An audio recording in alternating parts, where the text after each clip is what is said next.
ఒకే ఒక్క university rule అంతే. కాని దానివల్ల దేశవ్యాప్తంగా ఒక పెద్ద ఆందోళన మొదలైంది. వీధుల్లో నిరసనలు, సోషల్ మీడియాలో అయితే ఒకటే యుద్ధాలు, రాజకీయాల్లో ప్రకంపనలు. అసలు ఇంతకీ ఏంటి ఈ వివాదం? ఈ వాదనల వెనకాల ఉన్న అసలు నిజమేంటో ఒకసారి లోతుగా చూద్దాం. అంటే ఈ వివాదం ఎంత తీవ్రమైందో చెప్పడానికి ఈ సోర్సు ఒకే ఒక్క వాక్యం వాడుతుంది. దేశ రాజకీయాల గతినే మార్చేసిన మండల్ కమిషన్ టైంలో ఎలా ఉండేదో ఇప్పుడు కూడా అలాంటి పరిస్థితి ఉందని పోలుస్తోందంటే ఆలోచించండి, పరిస్థితి ఎంత సీరియస్గా ఉందో మనం అర్థం చేసుకోవచ్చు. చూడ్డానికి ఈ వివాదంలో మనకు క్లియర్గా రెండు గ్రూపులు కనిపిస్తున్నాయి. ఒకరు ఈ రూల్ని సపోర్ట్ చేస్తున్నారు, ఇంకొకరేమో దాన్ని తీవ్రంగా వ్యతిరేకిస్తున్నారు. కాని ఈ గొడవల మధ్యలో అసలు ఈ రూల్లోనే ఒక పెద్ద సమస్య ఉందని, దాని గురించి ఎవ్వరూ మాట్లాడట్లేదని ఈ సోర్స్ అంటోంది. ఆ అసలు కథేంటో ఇప్పుడు చూద్దాం. సరే, ఇంతకీ గొడవంతా దేని గురించి? సింపుల్గా చెప్పాలంటే యూనివర్సిటీ గ్రాంట్స్ కమిషన్ అంటే యూజీసీ అన్నమాట, క్యాంపస్లలో కుల వివక్షణను ఆపడానికి ఒక కొత్త రూల్ని ప్రపోజ్ చేసింది. ఈ మొత్తం రచ్చకు సెంటర్ పాయింట్ అదే ఆ ఒక్క రూల్. ఈ రూల్ మీద వ్యతిరేకత ఎంత వేగంగా, ఎంత తీవ్రంగా వచ్చిందంటే చూడండి, కొందరు బహిరంగంగా జంధ్యాలు తీసేశారు, కొంతమంది అధికారులు ఏకంగా ప్రభుత్వ పదవులకే రాజీనామా చేశారు, స్టూడెంట్స్ క్యాంపస్లలో ఆందోళనలు మొదలుపెట్టారు, వీధులలో ప్రదర్శనలు జరిగాయి, చివరికి కొంతమంది పొలిటీషియన్స్ తమ పార్టీలనే వదిలేశారు. నిరసనలు దేశవ్యాప్తంగా పెల్లుబికాయన్నమాట. సరే, ఇంత తీవ్రంగా నిరసన తెలుపుతున్నారు కదా, అసలు వాళ్ల వాదనేంటి? ఈ రూల్ వివక్షతో కూడుకున్నది అని ఎందుకంటున్నారు? వాళ్ల పాయింట్ ఆఫ్ వ్యూ ఏంటో ఒకసారి క్లియర్గా అర్థం చేసుకుందాం. వీళ్ల మెయిన్ ఆరోపణ ఒక్కటే, ఈ రూల్లో కేవలం ఎస్సీ, ఎస్టీ, ఓబీసీ కమ్యూనిటీల పేర్లనే మెన్షన్ చేశారు. దీనివల్ల ఏమవుతోందంటే వివక్ష చూపించేది కేవలం సవర్ణ వర్గాలే అన్నట్టుగా చూపిస్తున్నారు.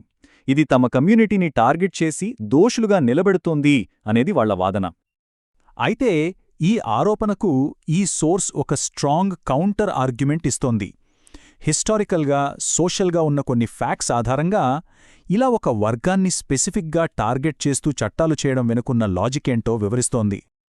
ఈ వాదనను సింపుల్గా అర్థం చేసుకోవడానికి మన సోర్స్ ఒక మంచి ఎనాలజీ అంటే పోలికను మన ముందు పెట్టింది. ఉదాహరణకి, మహిళల సేఫ్టీ కోసం తెచ్చిన చట్టాలు ఏవైనా పురుషులకు వ్యతిరేకమా? కాదుగదా, అవి పితృస్వామ్యం అనే సిస్టంకి వ్యతిరేకం. అలాగే ఈ రూల్ కూడా సవర్ణులకు వ్యతిరేకం కాడు, కుల వివక్ష అనే సిస్టంకి వ్యతిరేకం అని ఈ సోర్స్ వాదిస్తోంది. ఈ ప్రశ్న ఇంకా లోతుగా ఆలోచింపజేస్తుంది. హిస్టరీ చూసుకుంటే కులం పేరుతో జరిగిన అవమానాలు, దూషణలు అన్నీ ఒక పవర్ స్ట్రక్చర్లో భాగంగానే జరిగాయి. ఇప్పుడు ఈ సోర్స్ సూటిగా ఒక్క ప్రశ్న అడుగుతోంది, సవర్ణులను టార్గెట్ చేస్తూ చారిత్రాత్మకంగా ఏమైనా కుల దూషణలు ఉన్నాయా? ఈ అసమానతే ఇలాంటి చట్టాలు ఎందుకవసరమో చెబుతోంది. ఇక నిరసనకారుల రెండో పెద్ద భయం misuse. SC ST atrocities act తరచుగా దుర్వినియోగం అవుతుందని ఆరోపణలు ఉన్నాయి కదా, సేమ్ అలాగే ఈ రూల్ని కూడా ఫేక్ కంప్లైంట్స్ ఇచ్చి ఒక వెపన్లా వాడుకుంటారేమో అని వాళ్ళు ఆందోళన చెందుతున్నారు. ఈ వాదనకు కౌంటర్గా మన సోర్స్ కొన్ని నిజాలు మన ముందు పెడుతోంది. యుఏపీఏ, పీఎంఎల్ఏ లాంటి ఎన్నో పవర్ఫుల్ చట్టాలు కూడా మిస్యూజ్ అవుతున్నాయనేది అందరికీ తెలిసిన విషయమే. మరి కేవలం మిస్యూజ్ అవుతుందనే భయంతో ఒక సోషల్ ప్రాబ్లంని సాల్వ్ చేయడానికి తెచ్చిన చట్టాన్ని ఆపేలేం కదా అని వాదిస్తుంది. ఇప్పటిదాకా ఈ రూల్ వెనుక ఉన్న ప్రిన్సిపుల్ని డిఫెండ్ చేసిన తర్వాత ఇప్పుడు ఈ సోర్స్ అసలు పాయింట్కి వస్తుంది. ఇక్కడే ఉంది అసలు ట్విస్ట్. ఈ రూల్లోనే ఒక పెద్ద జోలుందంట. అంటే ఒక ఫండమెంటల్ ప్రాబ్లం ఉంది. అది ఈ రూల్ ఉద్దేశ్యాన్నే దెబ్బతీస్తుందని ఈ సోర్స్ బయటపెడుతోంది. ఇదే చాలా చాలా ఇంపార్టెంట్ క్వశ్చన్. ఈ రూల్ ప్రకారం డిస్క్రిమినేషన్ మీదొచ్చే కంప్లైంట్స్ని విచారించడానికి ఒక కమిటీ ఉంటుంది. మరి ఆ కమిటీకి హెడ్ ఎవరు? దీనికి ఆన్సర్ నిజం చెప్పాలంటే మనల్ని ఆశ్చర్యపరచడమే కాదు, ఒక రకంగా షాక్కి గురిచేస్తుంది. ఒక్కసారి ఈ డేటా చూడండి. ఈ కమిటీలకు హెడ్గా ఉండాల్సిన సెంట్రల్ యూనివర్సిటీల వైస్ ఛాన్సలర్ల లెక్కలు ఇవే. మొత్తం 45 మందిలో 38 మంది సవర్ణ కమ్యూనిటీకి చెందినవాళ్లే. అంటే ఏంటి? ఎవరి మీదైతే వివక్ష చూపిస్తున్నారనే ఆరోపణలు వస్తున్నాయో అదే కమ్యూనిటీకి చెందిన వ్యక్తి ఆ విచారణ కమిటీకి హెడ్గా ఉండే ఛాన్స్ ఉంది.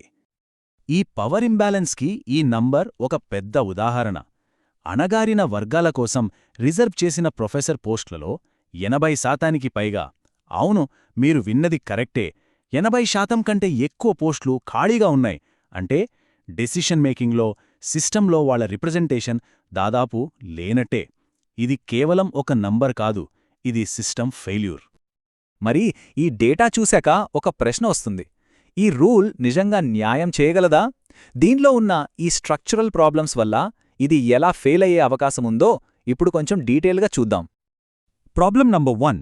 ఇదే అన్నిటికన్నా పెద్దది. చైర్పర్సన్ సమస్య. రూల్ ప్రకారం ఇన్స్టిట్యూషన్ హెడ్ ఎవరైతే ఉంటారో వాళ్లే కమిటీకి చైర్మన్. కానీ మనం చూసిన డేటా ప్రకారం ఆ హెడ్స్ దాదాపు అందరూ సవర్ణులే. మరి అలాంటప్పుడు విక్టిమ్స్కి న్యాయం ఇలా జరుగుతుంది? ఇదసలు కమిటీ ఉద్దేశ్యాన్నే ప్రశ్నార్థకం చేస్తుంది.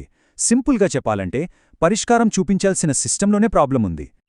ఇక రెండో ప్రాబ్లం, ఈ రూల్ చాలా వేగ్గా ఉంది. అంటే అసలు కుల వివక్ష అంటే ఏంటో క్లియర్గా డిఫైన్ చేయలేదు.